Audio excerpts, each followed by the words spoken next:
Բարև ձեզ, Ինստաֆեյսի այս թողարկմանը դիտեք։ Կրեմլում դեմ առ դեմ Փաշինյանն ու Պուտինը ծանր խոսակցություն ունեցան, երկու կողմն էլ կոշտ հայտարարություններ հնչեցրին։ После того, как в Праге в 2022 году Այն բանից հետո, երբ դուք 2022 թվականին Պրահայում ընդունեցիք, որ Ղարաբաղն Ադրբեջանի մաս է կազմում, ՀԱՊԿ-ի միջամտությունը այս գործընթացին, որը ստացել է ներադրբեջանական երանգ, պարզապես բացարձակապես սխալ էր։ Սա դրանք Սուրբ Աննա եկեղեցում էպիկենտրոնում կրկին Փաշինյանն է, երեք մեղադրյալներից 18-ամյա Դավիթը կալանավորվեց։ Վախի սարսափի մթնոլորտ տարածելով, ասում եմ, որ պետք է հանդուրժեք, պետք է ենթարկվեք ու կենթարկվեք։ Ռուսաստանի նախագահի հետ հանդիպում խնդրելուց մեկ շաբաթ անց Նիկոլ Փաշինյանն ապրիլի 1-ին աշխատանքային այցով Մոսկվայում էր։ Հայաստանի կառավարության ղեկավարի ռուսական մայրաքաղաք այցը առաջին իսկ րոպեներից տհաճ միջադեպով էր սկսվել։ Հյուրանոցում Փաշինյանին նախ դավաճան էին անվանել, հետո արդեն արցախցի մի տղամարդ մոտեցել էր նրան եւ խնդրել, որ վարչապետը նկարվի իր երեխայի հետ։ Նկարվելուց հետո սակայն պարզվել էր, արցախցի տղամարդը այդ կերպ հատուկ նպատակ էր հետապնդել։ Որտեղից եք դուք? Ղարաբաղից։ Շատ մեծ սիրով կուզեի նկարվեիք։ Երեխուն ասեք, Երեխեն թողական երեխուն կային է։ Շատ շնորհակալություն։ Պարոն Փաշինյան, գիտեք ինչ համար եմ նկարել, որպեսզի այս երեխեքը հիշեն, ում օրոք է Ղարաբաղը հասնվել եւ եկեղեցին պառակտվել։ Փաշինյանի այցին զուգահեռ Մոսկվայում նաև ակցիա էր անցկացվել Հայաստանի դեսպանատան դիմաց։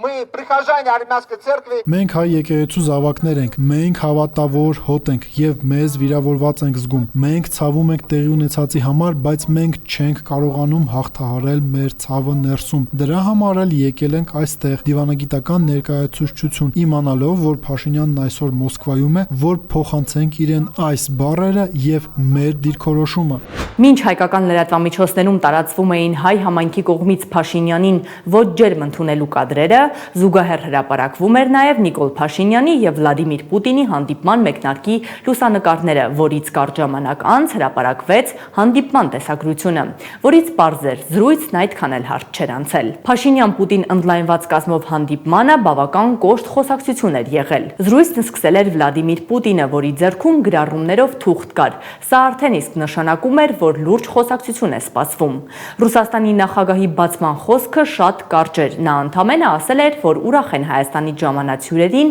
տեսնել Մոսկվայում։ Ապա Պուտինը միանգամից անցել էր բուն թեմային, անդրադարձել Հայաստանում սպասվող ընտրություններին եւ հայտարարել, որ Ռուսաստանը հույս ունի, որ նախընտրական քարոզարշավի ընթացքում սրվող ներքաղաքական գործընթացները չեն վնասի երկու երկրների միջև հարաբերություններին։ Վլադիմիր Պուտինը հույս էր հայտնել նաեւ, որ Հայաստանի ռուսամետ քաղաքական ուժերը կկարողանան մասնակցել ընտրություններին։ в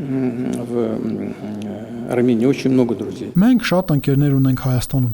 շատ։ Մենք դա գիտենք։ Ռուսաստանի Դաշնությունում շատ հայեր են ապրում, տարբեր կերպ կարելի է հաշվել։ Մենք հաշվում ենք, որ ավելի քան 2 միլիոն մարդ կա։ Ներքին գործերի նախարարության մեր վիճակագրությունը հաստատում է դա։ Եվ Հայաստանում կան շատ քաղաքական ուժեր, որոնք ռուսամետ են։ Իհարկե, ես ձեզ անկեղծորեն կասեմ, մենք երկխոսություն ունենք, որտեղ միշտ անկեղծորեն եւ ուղղակիորեն ենք խոսում։ Մենք շատ կցանկանայինք, որ այդ բոլոր քաղաքական կուսակցություններն ու քաղաքական գործիչները ընտրություններին կարողանային մասնակցել ներքաղաքական աշխատանքին։ Ես գիտեմ, որ որոշները ազատազրկման վայրերում են, չնայած այն հանգամանքին, որ ռուսական ազնագրեր ունեն։ Դա ձեր որոշումն է, մենք չենք միջամտում, բայց ամեն դեպքում կցանկանայինք, որ նրանք բոլորը կարողանային մասնակցել այդ ներքաղաքական աշխատանքին։ Հրապարակված 20 րոպեանոց հանդիպման ուղիղ 10 րոպեն Պուտինն էր խոսել, հաջորդ 10-ը Փաշինյանն էր արձագանքել։ Բայց ի տարբերություն Ռուսաստանի նախագահի, որը հանդիպման սկզբում միանգամից բուն թեմային էր անդրադարձել, Փաշինյանը սկզբում որոշել էր խոսել հայ-ռուսական հարաբերություններից, դրանք գնահատել որպես խորը եւ կարեւոր համարել Հայաստանի համար։ Հետո Փաշինյանը խոսել էր Ադրբեջանի հետ իբր հաստատված խաղաղությունից եւ ընդգծել, որ դա դրական է արտացոլվել նաեւ Ռուսաստանի հետ հարաբերությունների վրա, մատնանշելով ադրբեջանական տարածքով Ռուսաստանից վերջին ամիսներին երկաթուղային տրանսպորտով կատարվող ներմուծումները։ Անդրադառնալով արդեն ներքաղաքական գործընթացներին, Փաշինյանն ընդգծել էր, որ Հայաստանում քաղաքական գործիչներին հետապնդելու պրակտիկա չկա, ասել նաև, որ Հայաստանում սպասվող խորհրդարանական ընտրությունների արդյունքների հիման վրա փաստացի տեղի է ունենալու նաև վարչապետի ընտրություն եւ այդ կոնտեքստում հիշեցրել թեկնածուների նկատմամբ սահմանադրական պահանջները։ Թեև Պուտինը եւ Փաշինյանը անուններ չէին հնչեցրել, բայց ակնհայտ էր, որ երկուսն էլ խոսում էին եկեղեցուն աջակցելու համար Հայաստանում հունիսի 18-ից կալանավորված նաև Ռուսաստանի քաղաքացիություն ունեցող Սամվել Կարապետյանի մասին։ Я хотел обратить ваше внимание, что Ես կցանկանայի ձեր ուշադրությունը հրավիրել այն փաստի վրա, որ ընտրություններին կարող են մասնակցել միայն այն քաղաքացիները, ովքեր ունեն հայկական անձնագրեր, այսինքն ամենայն հարգանքով ռուսական անձնագիր ունեցող անձիկ ըստ Հայաստանի Հանրապետության Սահմանադրության չեն կարող լինել խորհրդարանի падգամավորի կամ վարչապետի թեկնածուներ, ուստի այստեղ որևէ սահմանափակում չկա։ Ռուսաստանի նախագահն իր ելույթում խոսել էր նաև Հայաստանում Եվրամիության հետ հարաբերությունների շուրջ քննարկումներից։ Պուտինը նշել էր, որ ռուսական կողմը դրան հանգիստ է վերաբերում, բայց կա մի նրբություն. Երևանը չի կարող միաժամանակ երկու մաքսային միությունում լինել։ это просто невозможно по определению. Դա պարզապես անհնար է եւ հարցը նույնիսկ քաղաքական չէ, այլ զուտ տնտեսական բնույթի է, քանի որ որոշ հարցեր պահանջում են համատեղ մեծ աշխատանք, որը պետք է տարվի տարիներով։ Դա առանձին ապրանքային խմբերի գնահատման տարբերությունն է։ Այդ խմբերի մուտքը շուկա։ Դա բոլոր ապրանքների համար ֆիտոսանիտարական վերահսկողությունն է։ Ռուսաստանում եւ Եվրամիության երկրներում ֆիտոսանիտարական պահանջները լիովին տարբեր են, էապես տարբերվում են։ Կան նաեւ բազմաթիվ այլ խնդիրներ։ Փաշինյանն ի պատասխան ասել էր, թե գիտեն, որ Եվրասիական տնտեսական միությանը եւ Եվրամիությանը անդամակցությունը անհամատեղելի է, բայց ըստ Հայաստանի ներկայիս օրակարգի Փաշինյանն ասել էր, թե դրանք համատեղելի են։ Пока есть возможность совмещать. Քանի դեռ կա այդ օրակարգերը համատեղելու հնարավորություն, մենք կշարունակենք դրանք համատեղել, իսկ երբ գործընթացները կհասնեն այն կետին, երբ անհրաժեշտ կլինի որևէ որոշում ընդունել, ես վստահ եմ, որ մենք, նկատի ունեմ Հայաստանի Հանրապետության քաղաքացիներին, կընդունենք այդ որոշումը։ 20 րոպե տևողությամբ խոսակցության ամենակարևոր պահը այն էր, երբ Վլադիմիր Պուտինը խոսել էր նաև անվտանգությունից եւ շեշտել, որ ամենազգայուն հարցը միջև հիմա մնում է Ղարաբաղի հետ տեղի ունեցածը, որն իրենք հաճախ են քննարկում։ Мы знаем, что и у вас, и у ваших коллег Եվ մենք գիտենք, որ թե ձեր գործընկերների մոտ առաջացել են եւ մինչ օրս առաջանում են հարցեր եւ որոշակի դժգոհություններ հավաքական անվտանգության պայմանագրի կազմակերպության նկատմամբ։ Մենք մշտապես վերադառնում ենք այս հարցին, բայց կարծում եմ նաեւ ակնհայտ է, որ այն բանից հետո, երբ դուք 2022 թվականին Պրահայում ընդունեցիք, որ Ղարաբաղն Ադրբեջանի մաս է կազմում, ՀԱՊԿ-ի միջամտությունը այս գործընթացին, որը ստացել է ներադրբեջանական երանգ, պարզապես բացարձակապես սխալ էր այդ հարցում կապված Ղարաբաղի վերամիավորման հետ, եթե այն համարենք Ադրբեջանի մաս։ Սա գնահատական չէ, ես չեմ ասում, որ սա լավ է կամ վատ։ Խաղաղ կյանքի կազմակերպման տեսանկյունից կարծում եմ, որ հավանաբար դա իմաստ ուներ։ Փաշինյանն ի պատասխան եւս մեկ անգամ հայտարարել էր, թե Հայաստանը չպետք է շարունակի Ղարաբաղյան շարժումը, որովհետեւ Հայաստանի եւ Ադրբեջանի միջև արդեն հաստատվել է խաղաղություն եւ Հայաստանը եւ Ադրբեջանը ճանաչել են միմյանց տարածքային ամբողջականությունը։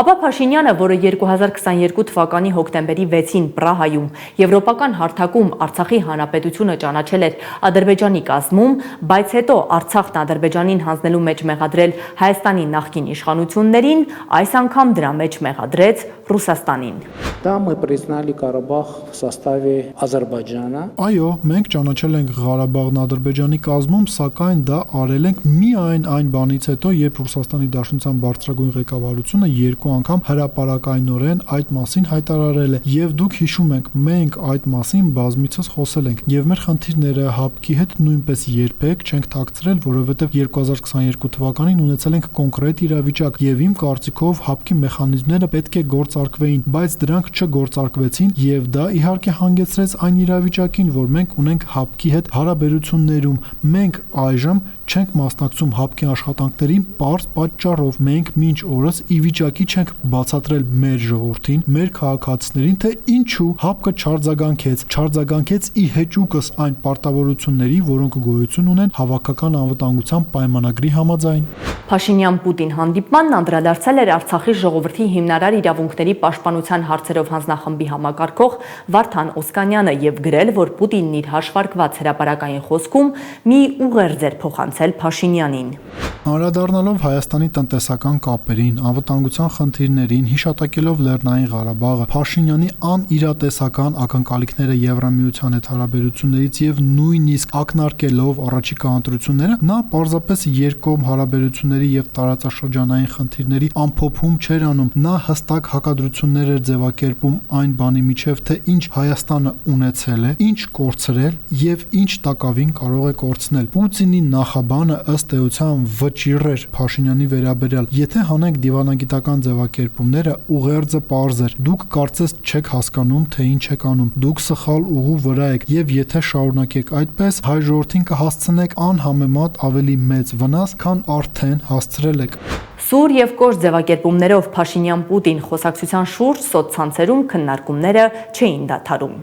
Այս մարդու ամեն մի շունչը սուտ է։ Նիկոլ Փաշինյանը բազմիցս ասել է, թե Հայաստանի նախկին ղեկավարներն են Արցախը ճանաչել որպես Ադրբեջանի մաս, իսկ այսօր հայտարարեց, որ ինքն է Արցախը ճանաչել Ադրբեջանի մաս 2022 թվականի հոկտեմբերին, քանի որ Պուտինը մի քանի անգամ բանավոր եւս դա արել էր, թեև Պուտինը այլ բան էր ասում եւ միշտ մատնանշում էր Ղարաբաղի կարգավիճակի որոշման կարևորությունը։ Հիմա էլ գնացել էր Պուտինի գրպանն էր ուզում գցի, որ ինքը Արցախն Ադրբեջանի մաս է ճանաչել, թե բա մեր ճանաչելուց առաջ դուք եք ճանաչել։ Դու գետինը չես մտնում, որ վաղը Իջևանը Բուրկինա Ֆասոյի կազմում ճանաչի Պուտինը։ Դու էլ ես նույնը անելու։ Եթե ես ճիշտ եմ հասկանում, շուտով Հայաստանի հույսը լինելու է ադրբեջանական գազը։ Այսինքն դու այնքան ինքնիշխան ես, որ հուզվել ես երրորդ երկրի ղեկավարի խոսքերից ու վազել ես Պրահա Արցախը հանձնել Ադրբեջանին, բա որ վաղն էլ ասի գնա գլուխդ պատին տուր։ Գնալու ես։ Իրականում Փաշինյան Նիկոլը լավ է հասկանում, թե ինչ պատմական հանցագործություն է արել Արցախի եւ արցախահայության հետ, ուստի չի հանդարտվում ու փորձում է Արցախը հանձնելու առումով մեղավորներ փնտրել ու գրպաններ գցել։ Սրանով նա փորձում է թաքցնել իր վարած քաղաքականության պրո-ադրբեջանական ու պրո-թուրքական բնույթը, թաքցնել այն հանգամանքը, որ իր արտաքին քայլերի մի ստվար մասը համընկնում է Ադրբեջանի ու Թուրքիայի շահերի հետ։ Փաշինյանն ու Պուտինը խոսել են նաև ճաշի կամ ինչպես Պեսկովն էր ասել, նախաճաշի սեղանի շուրջ։ Այստեղ է էականը, այստեղի խոսքերն են ամենից կարևորը, որ մենք չենք լսել։ Այլապես պատվիրակություններով հանդիպման բացման խոսքերը իհարկե հետաքրքիր, իհարկե կարևոր են, բայց այդ ամենը խաղ է հանդիսատեսի համար։ Ամենից էականն այն է, թե ինչ է կատարվել հանդերձարանում, այսինքն ճաշի կամ նախաճաշի սեղանի շուրջ։ Քաղաքագետ Հայկ Խալաթյանի գնահատմամբ ռուսական կողմը Փաշինյանի հետ այս խոսակցությամբ առաջարկել է կողմնորոշվել Ռուսաստանի հետ հարաբերությունների հարցում։ Հստակ մեսեջներ, որ նախկինում չի եղել։ Նախկինում Կողովերչուկը դժգոհություն հայտներ, Լավրովը, այլ դեմքեր, բայց Պուտինը գոնե այսպես անձնական հանդիպումների ժամանակ ավելի դրականի վրա է փոխում։ Ստեղ արդեն փաստացի, ինչպես Օվերչուկը ասաց, եզին են ասել եւ արդեն Պուտինն է ուղղակի ասում, որ պետք է կողմնորոշվել։ Փաշինյան-Պուտին հանդիպումից հետո Ռուսաստանից եւս մեկ կոշտ հայտարարություն էր հնչել։ Փոխվարչապետ Ալեքսեյ Օվերչուկն էր հայտարարել Երևան-Մոսկվա տնտեսական հարաբերությունների հնարավոր փոփոխությունների մասին։ Ասել նաեւ, որ հայկական երկաթուղու կոնցեսիայի վաճառքի մասին որևէ երրորդ կողմի վաճառելու օբյեկտիվ պատճառներ չկան։ Նման առաջարկ, հիշեցնեմ, արել էր Փաշինյանը, ինչին փաստացի դեմ է ռուսական կողմը։ Մեզ մոտ ընդունված է դատել գործողություններով, այլ ոչ թե խոսքերով։ Իսկ գործողությունները վկայում են այն մասին, թե ինչպես սկզբում խլեցին մասնավոր էներգետիկ ընկերության սեփականության իրավունքը, իսկ հիմա բարձրացնում են երկաթուղու կոնցեսիայի հարցը։ Ինչպես պետք է արձագանքենք դրան։ Փաշինյանը Ռուսաստանի փոխվարչապետի հայտարարության մեջ սպառնալիք չէր տեսել, ավելին պնդել էր, թե Ռուսաստան իր այցը հաջողված է։ Հայկական երկաթուղին ռուսական կառավարումից վերցնելու հարցով բանակցել էին Փաշինյանը եւ Պուտինը, բայց համաձայնության չէին հասել։ Երևան վերադառնալուն պես Փաշինյանը հայտարարել էր, թե երկաթուղու կառավարման պայմանագիրը միակողմանի լուծարելու լծակ ունի Հայաստանի իշխանությունը, բայց այդ ճանապարհով չեն ուզում գնալ։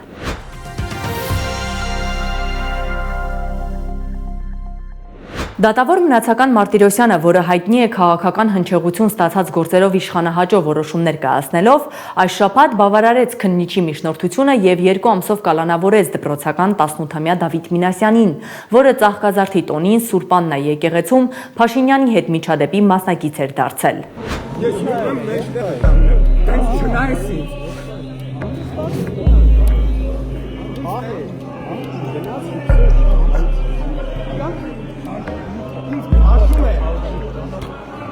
Դատարանի որոշումից հետո հենց դատարանի բակում 18-ամյա Դավիթի մոր Գայանե Մինասյանի ինքնազգացողությունը վատացել էր։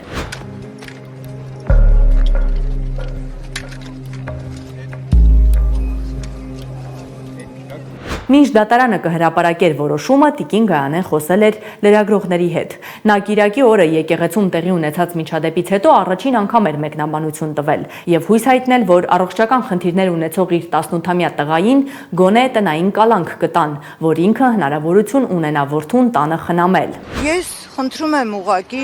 անաչառ քննություն արվի, բայց ինձ որպես մայր հնարավորություն տրվի։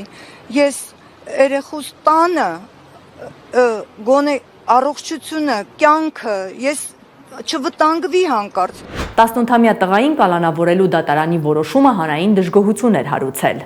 Իրավունքը նախ եւ առաջ արդարություն է, իսկ դպրոցական տղային կալանավորելը իրավունքի ակնհայտ չարաշահում է, քաղաքական հրահանգ է, ավելորդ է անգամ խոսել այն մասին, որ հիմքեր էլ չկան, երեխան ու նրա ընտանիքը ընդհանրապես քաղաքականել չեն։ Երբ իշխանությունը սպառում է ժողովրդի հարգանքն ու վստահությունը, գոյատևելու մեկ միջոց ունի՝ տարածել վախի մթնոլորտ եւ օգտագործել իր լեգիտիմ ուժը մարդկանց անօրինական, անհամաչափ եւ ոչ նպատակային պատժելու համար։ Ռեժիմն ընդգծված ատելություն ունի 18 տարեկան լուսավոր տղաների հանդեպ, այլ բացատրություն չունեմ, 2020 թիվը մեզ օրինակ։ Այո, բռնությունն անընդունելի է, անկախ նրանից, թե ով է այն գործադրում, որն ի դեպ նաև պետք է հիմնավոր ապացուցվի, բայց նույնքան անընդունելի է պետության կողմից անհամաչափ եւ ոչ համարժեք արձագանքը, հատկապես երբ խոսքը երիտասարդների մասին է։ Պետք է հստակ տարանջատել էմոցիոնալ, իրավիճակային արձագանքը եւ կանխամտածված կազմակերպված գործողությունները։ Առանց այդ տարբերակման արդարադատությունը վերածվում է պատժիչ մեխանիզմի։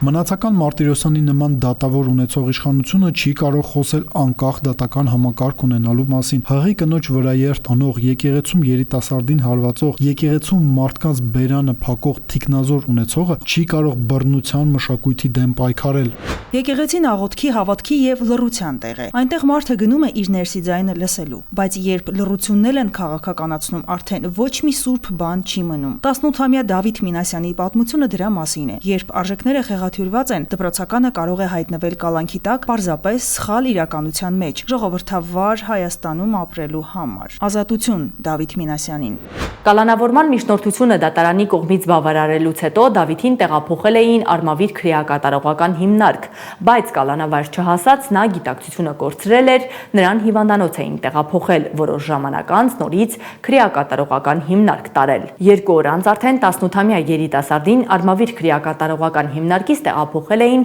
Աբովյան քրեակատարողական հիմնարկ, հաշվի առնելով ազատությունից զրկված անձի տարիքը եւ միջնակարգ կրթության շարունակականության ապահովման կարևորությունը։ Ապրիլի 3-ին Սուրբ Աննա եկեղեցում միջադեպի գործով 2 ամսով կալանավորված Դավիթ Մինասյանը նորից գիտակցության կորուստ էր ունեցել։ Նրան տեղափոխել էին Նաիրի բժշկական կենտրոն։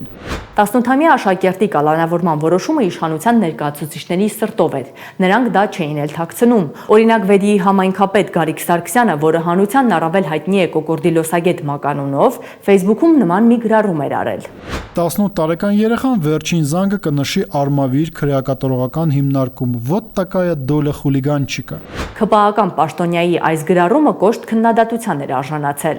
Սրանք ոչ միայն 18-ամյա երեխային են պատժում, այլև նրա ընտանիքի անդամներին։ Այս գրառումը ոչ մի այլ նպատակ չի կարող ունենալ, քան տղայի մորը եւ ընտանիքի անդամներին հոգեկան տառապանք պատճառելը։ Սա ոչ միայն պետական պաշտոն զբաղեցնողի համար անթույլատրելի վարք է, այլև տղամարդու կոդեքսին է դեմ, չնայած սրանց մեծ մասը զուտ կենսաբանորեն են տղամարդ։ Կազինո խաղալով բյուջե կրվելն էլ էր ամոթ։ Ալիևի մոտ կզելը, թե կրթված հոգևոր ընտանիքի զավակ լինելը ու արժանապատվություն պահելը, բուծող ջան։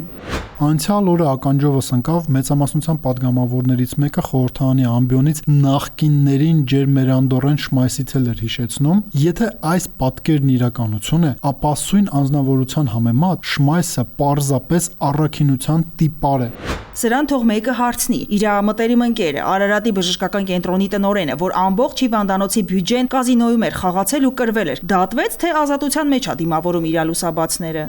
Մարդիկ, որոնք կարծում են, թե այս անկարեկից, անմարդկային կեցվածքը անհետևանք է մնալու, չարաչար սխալվում են, քամի ցանողը փոթորիկ է հնձում։ Ձայն արոտավայրի կոկորդիլոսը քարաճիկ ունի, պարզվում է, ողբամ ուղեղիտ մնացորդածը։ 18-ամյա Դավիթը Ծաղկազարդին զույգ եղբոր Միքայելի հետ Սուրբ Աննա եկեղեցում պատարագի էր մասնակցում, երբ Փաշինյանը ներկուսակցական քարոզարշավը կիսատ թողնելով որոշել էր թիմակիցների հետ մտնել եկեղեցի։ Փաշինյանը անվտանգության մեծաթիվ աշխատակիցների ուղեկցությամբ հավատավորներին անհարմարություն պատճառելով խցկվել էր առաջացել դեպի խորան։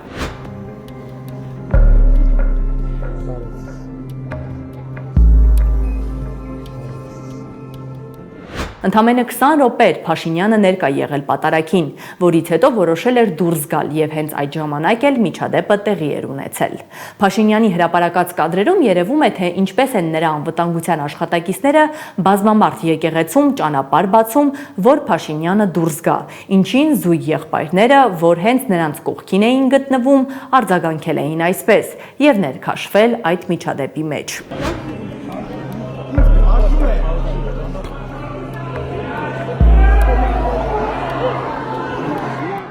Այս միջադեպից հետո արդեն սոցցանցերում տարածվել էին այլ կադրեր, որում քաղաքացիական հագուստով ինչ-որ տղամարդիկ, ենթադրաբար ոստիկաններ, եկեղեցու բակում քաշքշում էին 18-ամյա Դավիթ եւ Միքայել Մինասյաններին, փորձելով նրանց բերման ենթարկել։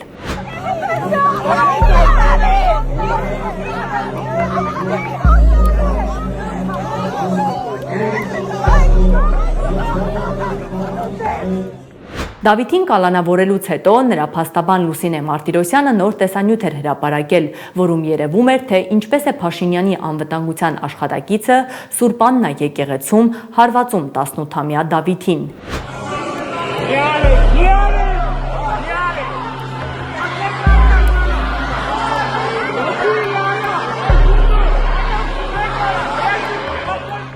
Դավիթ Մինասյանին բռունցքով հարվածած պետական պահպանության ծառայության աշխատակիցը Աշոտ Մկրտումյանն է, որն առաջին անգամ չէ, որ սկանդալի կենտրոնում է հայտնվում։ Այդ թիկնապահը ամիսներ առաջ էլ Հովանավանքում Փաշինյանի մասնակցությամբ կեղծ պատարագի ժամանակ ձեռքով փակել էր ամենայն հայոց կաթողիկոսի անունը հնչեցրած երիտասարդի բերանը եւ քաշ տալով դուրս բերել եկեղեցուց։ Լրագրողն էր Փաշինյանից հետաքրքրվել, եթե 18-ամյա աշակերտը կալանավորվել է գործադիր իշխանության ներկայացուցչին հարվածելու փորձի համար, ապա ինչու նրան հարվածած իր անվտանգության աշխատակիցը կալանավորված չէ։ Փաշինյանը պատասխանել էր, թե վտանգի դեպքում իր անվտանգության աշխատակիցները պարտավոր են գործել, այդ կերպ արդարացնելով փաստացի պետական պահպանության ծառայության աշխատակցի արարքը։ Պետական պահպանության ծառայության աշխատողների համար, որ երբ որ կա իրավիճակ, ուժ գործադրի, ինքը բոլոր լիազորությունները ունի։ Իրավիճակը սրվի, անհրաժեշտության պարագայում կարա զենք գործադրի։ Դա ձեզ համար նորություն է, բա հետո երբ որ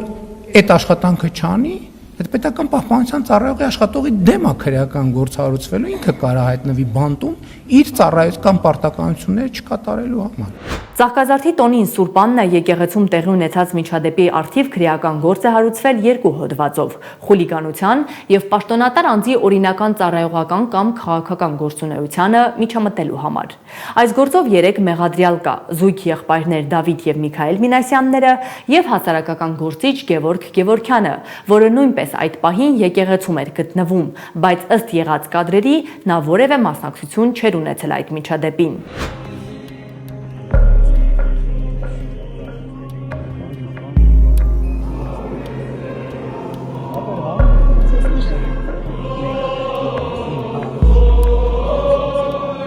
Քաղաքական մեկնաբան Հակոբ Բադալյանի դիտարկմամբ եկեղեցում տեղի ունեցած այս պատմության մեջ պետք է պաշտպանել տրամաբանությունը եւ բարոյականությունը, որոնք ըստ նրա հուշում են տեղի է ունեցել սադրանք։ Սադրողը եղել է պետության ղեկավարը, որը չգիտես ինչու որոշել է պատարագի ժամանակ լեցուն սրահ մտնել ու իր հոծ թիկնազորով եւ ուղեկցողներով շարժվել դեպի առաջին շարքել, առաջացնելով հրմշտոց, խանգարելով պատարագին հետևող հավատացյալներին։ Քաղաքագետ Ալեն Ղևոնդյանի գնահատմամբ Փաշինյանը եկեղեցում տեղի ունեցած միջադեպից հետո 18-ամյա աշակերտների նկատմամբ հետապնդում իրականացնելով փորձում է վախեցնել մարդկանց։ Վախի սարսափի մթնոլորտ տարածելով, ասում եմ, որ պետք է հանդուրժեք, պետք է ենթարկվեք ու կենթարկվեք, հա։ Բայց հարցը ունի շատ կարևոր էմոցիոնալ, սոցիալական եւ բարոյական կողմ, չէ։ Այդ երեխաները ազնիվ են, անկեղծ են, չէ՞ եղել, այսինքն ունեցել են առնվազն 18 տարեկան գիտակցությամբ երեխայի պայմաններում այն ընկալումը, որ որևէ վարքաբանություն պետքա դրսևորել անհամաձայնության, տեսքով ես դետալիզացիայի մասին չեմ խոսում։ Իշխանության էությունը նաև նրանում է, որ ինքը պետք է լինի իմաստուն եւ էմոցիաների պետքա adekvat եւ իմաստության դիրքերից արձագանքի։ Հիմա փաստորեն ստացվում է այնպես, որ այն ինչ կարելի է օրինակ Սիմոնյան Ալենի, չի կարելի 18 տարեկան երեխայի։ Սուրբ Աննա եկեղեցում միջադեպի համար իշխանությունը մեղադրում է ամենայն հայոց կաթողիկոսին։ Ստացվում է, որ Կտրիչ Ներսիսյանը եկեղեցին վերածել է քաղաքականության մեջ մերժվածների աղանդի, որոնք ուրեմն տոն օրերին կամ պատարագներին հավաքվում են եկեղեցիներում եւ ուրեմն թույլ չեն տալիս կամ փորձում են թույլ չտալ իրենց կողմից ոչ հաճո մարդկանց մուտքը եկեղեցի կամ փորձում են սադրել։ Մայրաթոր Սուրբ Էջմիածնի տեղեկատվական համակարգն արձագանքել էր Արայիկ Հարությունյանի այս մեղադրանքին եւ իր հերթին եկեղեցում տեղի ունեցած միջադեպը պայմանավորել Փաշինյանի նախաձեռնած հակաեկեղեցական արշավով։ Խորապես ցավում ենք Ծաղկազարդի տոնին Սուրբ Աննա եկեղեցում տեղի ունեցածի առնչությամբ, ինչը խաթարեց սրբավայրում տիրող տոնական աղոթական մթնոլորտը։ Վարչապետի կարճատև այցի ընթացքում արձանագրված միջադեպը պետք է դիտարկել որպես հետևանք իշխանությունների հակաեկեղեցական արշավի եւ հակաօրինական ոչ կանոնական գործողությունների, որոնք վիրավորում են հավատացյալների կրոնական զգացմունքները եւ տեղիք տալիս նման ընդվզումների։ 18-ամյա դպրոցական Դավիթը մեղադրվում է խուլիգանության եւ պաշտոնատար անձի քաղաքական գործունեությանը խոչընդոտելու նպատակով նրա նկատմամբ բռնություն գործադրելու, նրա եղբայրը Միքայելը աջակցելու, իսկ հասարակական գործիչ Գևորգ Գևորգյանը այդ ամենը կազմակերպելու մեջ։ Միքայելը եւ Գևորգը ազատ են արձակվել 5 միլիոն դրամ գրավի դիմաց։ Այս գործով 3 մեղադրյալներին սպառնում է 2-ից 5 տարվա ազատազրկում։ Ինստաֆեսի այս թողարկման համար առանձնացրել էինք այսքանը։ Շնորհակալություն։